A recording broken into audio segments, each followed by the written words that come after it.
Begitu banyak orang yang mengalami kebingungan ya, Bang Wendy, dalam kehidupannya karena salah tempat. Ikan menjadi sangat jenius kalau disuruh berenang. Tapi kalau ikan disuruh memanjat, menjadi kelihatan idiotnya. Karena memang dia dipersiapkan semesta untuk jenius dalam bidang berenang. Sama monyet juga, kalau disuruh berenang kelihatan idiot. Tapi kalau disuruh memanjat, dari kecil kan sudah biasa memanjat dari pohon ke pohon. Jadi sebetulnya semua manusia itu jenius. Semua manusia itu hebat dan dipersiapkan oleh Allah dengan matang.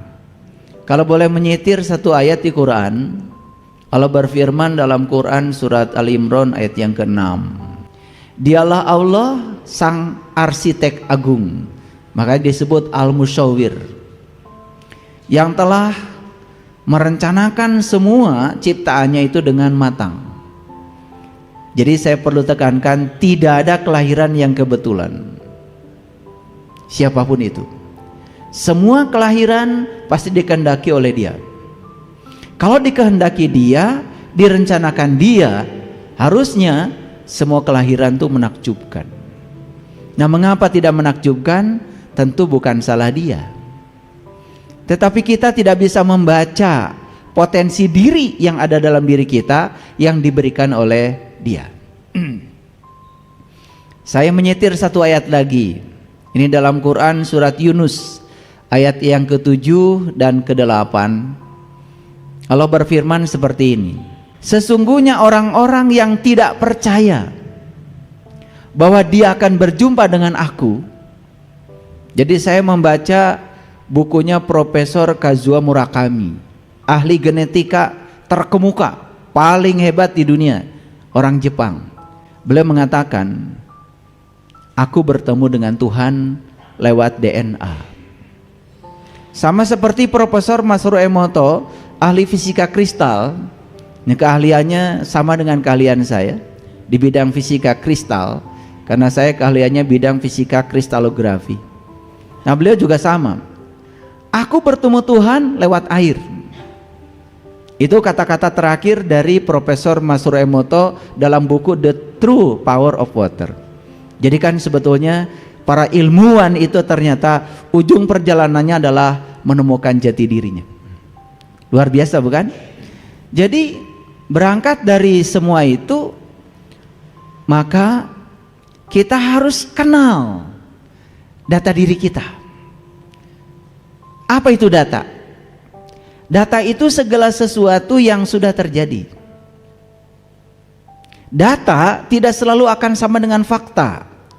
Apabila kita bisa mampu memberikan treatment pada data sebelum fakta itu terjadi. Contoh begini, BMKG meramal bahwa seminggu ke depan akan hujan terus menerus. Kan faktanya bisa hujan, bisa tidak kan? Nah, dari mana dia punya hipotesa seperti itu? Dari data. Dari data suhu, data tekanan, kemudian dibuat grafiknya, kemudian dalam bahasa sains diekstrapolasi. Ekstrapolasi itu artinya adalah menarik data ke daerah yang tidak dilakukan percobaan, karena yang akan datang kan belum terjadi. Jadi yang dibaca adalah kecenderungannya. Bisa hujan, bisa tidak hujan, bukan? Tetapi ramalan itu semakin hari semakin akurat. Contoh El Nino misalnya, ramalannya kan sangat akurat. Ini hujan lama tidak akan datang, akan terjadi kekeringan yang sangat panjang. Apa yang bisa diambil dari data itu? Petani tentu saja mau menanam padi, dia mikir dulu. Kalau sawahnya selalu dialiri air, ya nanam padi. Tapi kalau sawahnya baru ada air, kalau ada hujan, dia akan stop, tidak nanam padi. Ada yang bisa menggunakan data, ada yang tidak bisa menggunakan data. Yang menggunakan data selamat. Yang tidak menggunakan data, diabaikan informasi dari BMKG, tetap saja nanam jagung, nanam padi, padahal di tempat itu nggak ada air. Apa yang terjadi? Kerugian.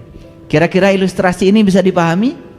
Itulah kalau kita tidak paham data diri, Tefani.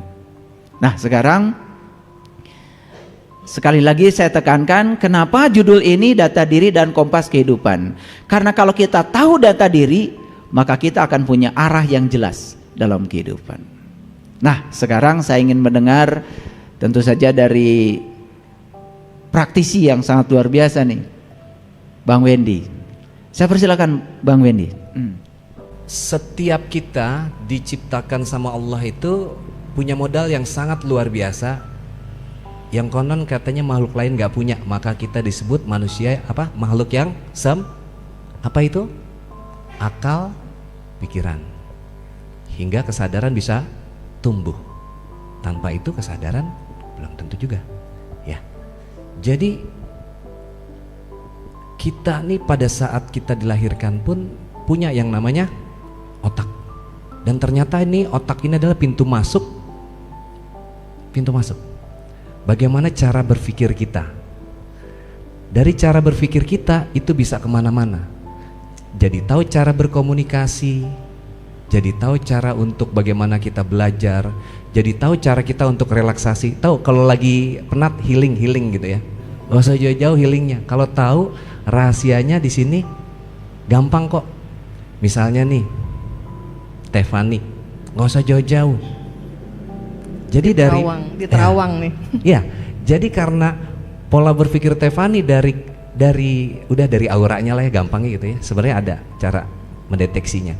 Tefani tipenya adalah tipe otak kiri, dominannya. Bahasanya orang yang logik, apa-apa pakai logika. Kalau nggak pakai logika nggak mau. Nah, relaksasi otaknya karena beliau logik, gampang. Suruh aja lihat alam yang ijo-ijo, bukan duit ya, alam. Ini ijo ngeliat duit. Beda.